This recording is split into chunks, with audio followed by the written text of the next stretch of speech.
कि हम लोग इससे पहले कोशिका के बारे में पढ़ चुके हैं। कोशिका कितने प्रकार की होती है? दो प्रकार की होती है। एक आपकी पादप कोशिका होती है और एक जंतु कोशिका होती है। अब हम यहाँ पर देखते हैं कि अगर हम पादप कोशिका का अध्ययन करते हैं तो उसके अंदर हमको सेल वॉल मिलती है और उसके आंतरिक संरचना हम देखते हैं सेल मेम्ब्रेन, साइटोप्लाज्म और केंद्रक पाया जाता है। अब हम यहाँ पर बात करते हैं कि ये जो आपकी कोशिका है इसके अंदर कौन कौन से पदार्थ मौजूद होते हैं। केंद्र की जो संरचना है ये किन किन चीजों से मिलकर बना हुआ है। सबसे पहले अगर हम देखते हैं तो दुनिया के अंदर जितने भी सजीव हैं उन सब के अंदर क्या है? अनुवांशिक पदार्थ पाए जाते हैं। अनुवांशिक पदार्थ आप जानते हो दो प्रकार के होते हैं, एक आपका डीऑक्सीराइबोन्यूक्लिक एसिड, दूसरा राइबोन्यूक्लिक एसिड होता है। सामान्य रूप से जितने भी उच्च श्रेणी के जंतु और पादप हैं उन सब में क्या है? डीएनए पाया जाता है। बैक्टीरिया, वायरस के अंदर आरएनए पाया जाता है और आरएनए आप जानते हो कि कुछ गैर अनुवांशिक पदार्थों के कार्य को संपादित करते हैं। यहाँ पर आप लोग बेटा देखो, एक पादप कोशिका का अध्ययन करते हैं या जंतु कोशिका का अध्ययन करते हैं, उसके अंदर पाया जाने वाला जो केंद्रक है उस केंद्रीय संरचना के बारे में हम लोग यहाँ पे अध्ययन करेंगे। डीएनए हमारा किन किन पदार्थों से मिलकर बना हुआ होता है उसके बारे में हम लोग यहाँ पे सबसे पहले बात करते हैं। आप जानते हो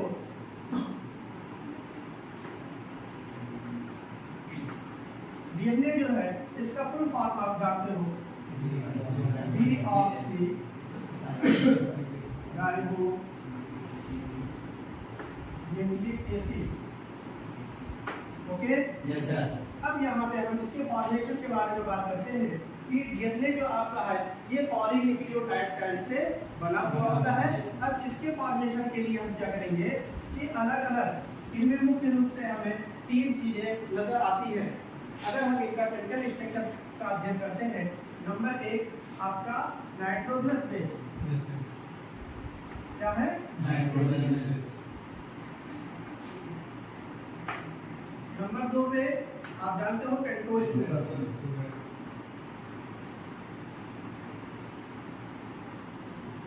तीसरा फॉस्फेट मूलक हमको चाहिए, क्या चाहिए? फॉस्फेट मूलक। अब यहाँ पे अगर हम देखते हैं कि नाइट्रोजनस बेस में कौन कौन से अवयव शामिल हैं। नंबर एक इसमें आप देखते हो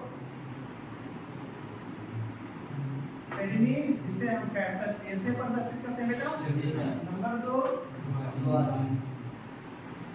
गुआनिन, जिसको हम कैपिटल जी से प्रदर्शित करते हैं। नंबर तीन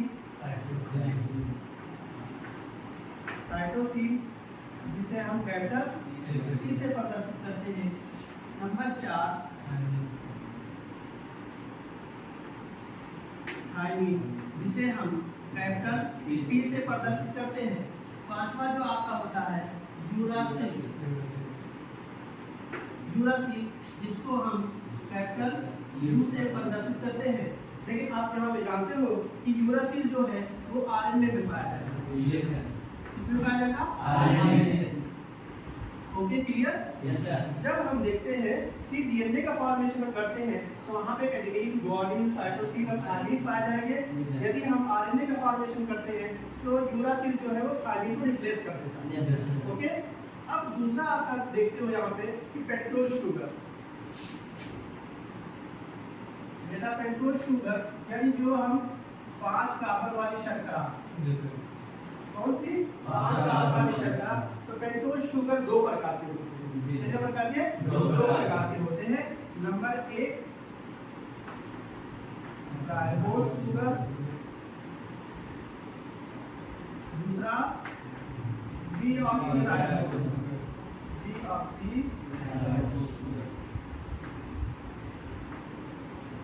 दोनों में डिफरेंस ये होता है, राइबोज शुगर का जो सूत्र है C5H10O5, ठीक बेटा? ये C5H10O4 होता है। दोनों में डिफरेंस ये है। अब जब हम डीएनए का फॉर्मेशन करते हैं तो वहाँ पे डीऑक्सीराइबोज शुगर का इस्तेमाल होता है। आरएनए का फॉर्मेशन करते हैं वहाँ पे राइबोज शुगर का इस्तेमाल किया जाता है। तीसरा अवयव जो आपका है फॉस्फेट मूलक, जिसका सामान्यतः सूत्र H3PO4 होता है। ओके, ये तीन चीजें, तीन अवयव, nitrogenous base material, pentose sugar, phosphate मूलक जब हमारे पास होते हैं तो हम इनसे क्या है पॉलीन्यूक्लियोटाइड चेन का निर्माण कर सकते हैं। अब हम एक एक के बारे में डिस्क्राइब करते हुए चलेंगे कि कैसे इनका हम निर्माण करते हैं। ओके, अब यहाँ पे हम लोग स्ट्रक्चर के बारे में करेंगे। ओके, अब यहाँ पे देखिए फर्स्ट आप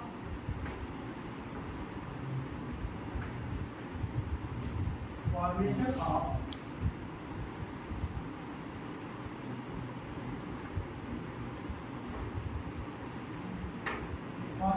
न्यूक्लियोसाइड का निर्माण करेंगे। इसमें सबसे पहले हम करते क्या है, जो हमारे पास पेंटोस शुगर है, ठीक, पेंटोस शुगर को नाइट्रोजनस बेस मटेरियल से हम ऐड करते हुए चले जाते हैं, जिसे हम यहाँ पे निम्न प्रकार से समझ सकते हैं। पेंटोस शुगर को हम इस प्रकार की संरचना से प्रदर्शित कर सकते हैं। ओके, ये आपकी क्या है 5 कार्बन शर्करा पेंटोस शुगर।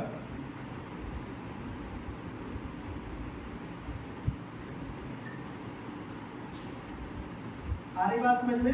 नहीं समझ पा रही?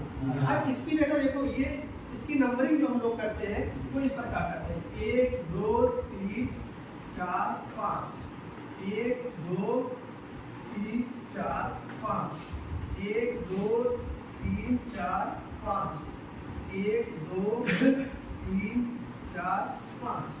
इस प्रकार से हम देखते हैं कि आपका पेंटोस शुगर के नंबर 1 कार्बन से एडेनिन मॉलिक्यूल को जोड़ते हैं, जिसे हम पुनेट चक्र के अंदर इस प्रकार प्रदर्शित करते हैं। नंबर 1 कार्बन से यहाँ पे क्या करते हैं, ग्वानिन को जोड़ेंगे। नंबर 1 कार्बन से आप साइटोसिन को जोड़ते हैं।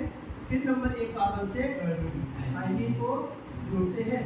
इस प्रकार हम यहाँ देखते हैं कि फर्स्ट स्टेप में हमारे पास 4 प्रकार के न्यूक्लियोसाइड का निर्माण हो चुका है। इसको हम क्या बोलेंगे,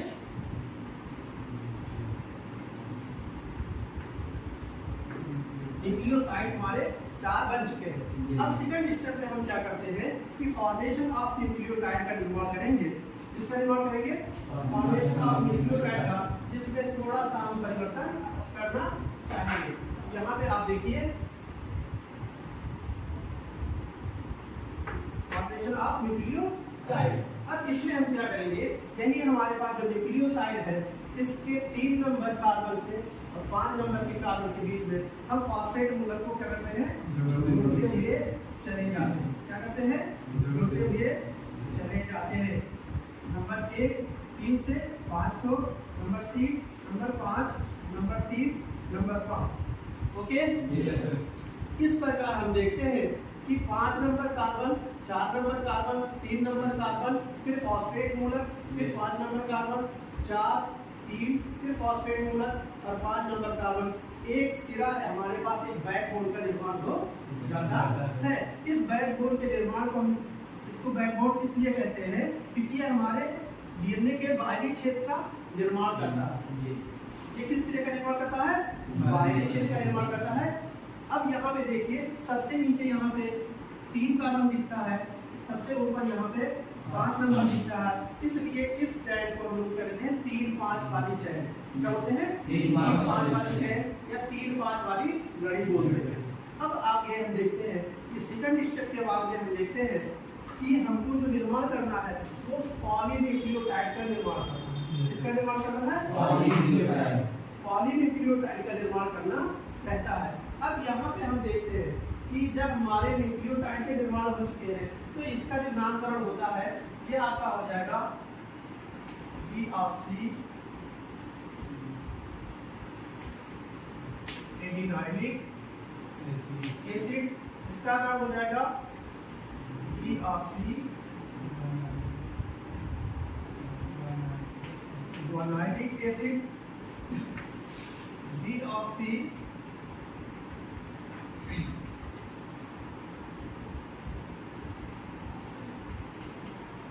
थाइमिन डाइलिक एसिड। ओके, डीऑक्सी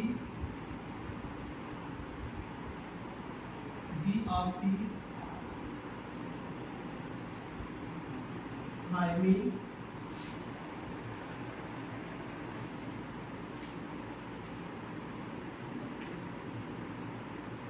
यहाँ पे साइटोडार्जिन, ओके, साइटोडार्जिन एसिड,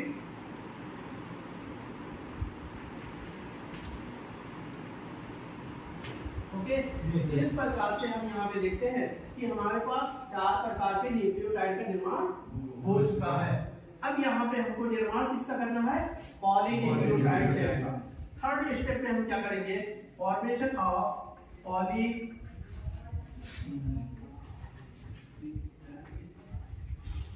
पॉलीन्यूक्लियोटाइड चेन। इसके लिए हम क्या करते हैं कि हमारे पास एक न्यूक्लियोटाइड की श्रृंखला बनी हुई है। अब इसके हम, क्योंकि हमारा डीएनए जो होता है वो डबल हेलिक्स का होता है, द्विलड़ी का होता है। जैसे आपने रस्सी को देखा है, रस्सी एक दूसरे के साथ बनी हुई होती है, क्या होती है? वैसे ही अब यहाँ पे हम अगर पॉलीन्यूक्लियोटाइड चेन का निर्माण करना चाहते हैं तो इसके सामने, इसके just opposite anti parallel curve में हम दूसरे न्यूक्लियोटाइड चेन को रखते हुए चले जाते हैं। उसका इस प्रकार से संरचना से हम लोग यहाँ पे प्रदर्शित कर सकते हैं, ओके। अब ये इस तरह से पेंटोज शुगर को हम उल्टा कर्व में बनाते हुए चले जाते हैं।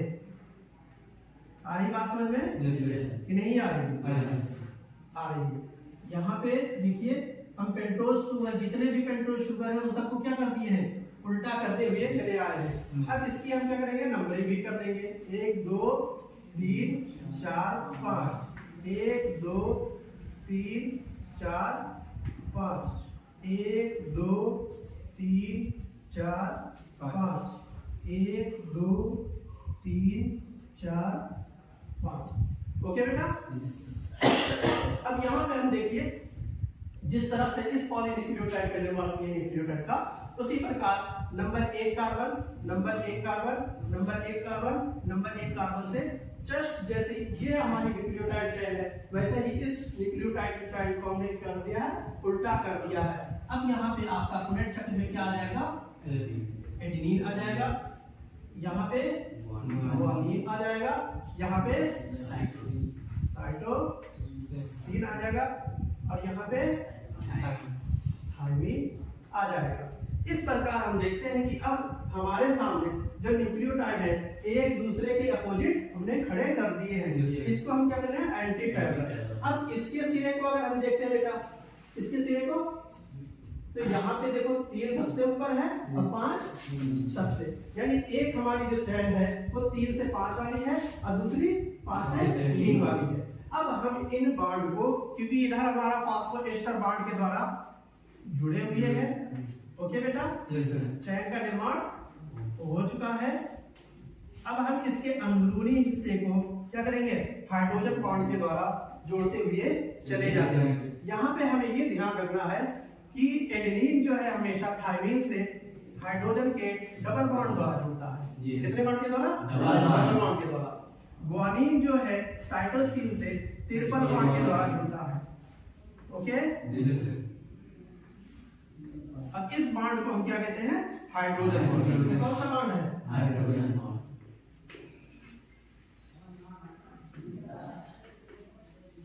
Hydrogen, okay. अब यहाँ पे आप देखते होंगे कि हमारे पास क्या है? एक पॉलीन्यूक्लियोटाइड चेन का निर्माण हो चुका है। ये क्या है आपका? पॉलीन्यूक्लियोटाइड।